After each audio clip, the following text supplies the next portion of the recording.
இது எல்லாருக்கும் தெரிஞ்ச மாதிரி இது ஒரு எலக்ட்ரிக் பைக், லோடர் பைக்குங்க, ஹெவி டியூட்டி. 300 கிலோ வரையுமே இதுல வெயிட் வச்சு நம்ம எடுத்துட்டு போய்க்கலாம். இதோட ஹப் மோட்டர் பாத்தீங்கன்னா 250 வாட்ஸ்ல கொடுத்துட்டு இருக்கோம். பேட்டரியும் பாத்தீங்கன்னா 70 வோல்ட் 45 ஆம்ஸ்ல கொடுத்துட்டு இருக்கோம். நம்மளோட பேட்டரி எல்லாமே லித்தியம் அயன் பெரோபாஸ்பேட் பேட்டரி தாங்க போட்டு கொடுத்துட்டு இருக்கோம். அது மட்டும் இல்லாம பேட்டரிக்கு 3 வருஷம் வாரண்டியோட கொடுத்துட்டு இருக்கோம். பேட்டரியோட லைஃப் பாத்தீங்கன்னா ஒரு 10 வருஷம் வரை வரும். நம்ம 3 வருஷம் வாரண்டியோட கொடுத்துட்டு இருக்கோம். இதுல ஃப்ரண்ட் அண்ட் பேக் ரெண்டுமே நம்ம டிஸ்பிளே கொடுத்துருக்கோம். அண்ட் டயர்ஸ் அஸ் யூசுவல் நம்மளோட எல்லாமே டியூப்லெஸ் டயர் தான் வரும்.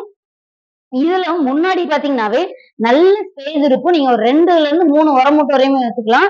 அது மட்டும் இல்லாம பேக்ல சீட்ஸுமே நம்ம அன்ஃபோல்ட் பண்ணிக்கிட்டு இதுலயுமே நம்ம திங்ஸ் வச்சு எடுத்துட்டு போய்க்கலாம். இது விவசாயிகளுக்கு மட்டும் இல்ல, ஒரு மளிகை கடை வச்சிருந்தாலும் சரி, ஒரு டெலிவரி பாய்ஸ், இந்த மாதிரி சிலிண்டர் டெலிவரி பண்றவங்க, இந்த மாதிரி எல்லாருக்குமே இந்த வண்டி யூஸ்ஃபுல் ஆகும். இது மட்டும் இல்ல, இந்த ஒரு வண்டியில இன்னும் நிறைய ஃபீச்சர்ஸ் அவைலபிளா இருக்கு. அது என்னன்னு தெரிஞ்சுக்கிறதுக்கு ஸ்கிரீன்ல தெரிய நம்பருக்கு கான்டாக்ட் பண்ணுங்க.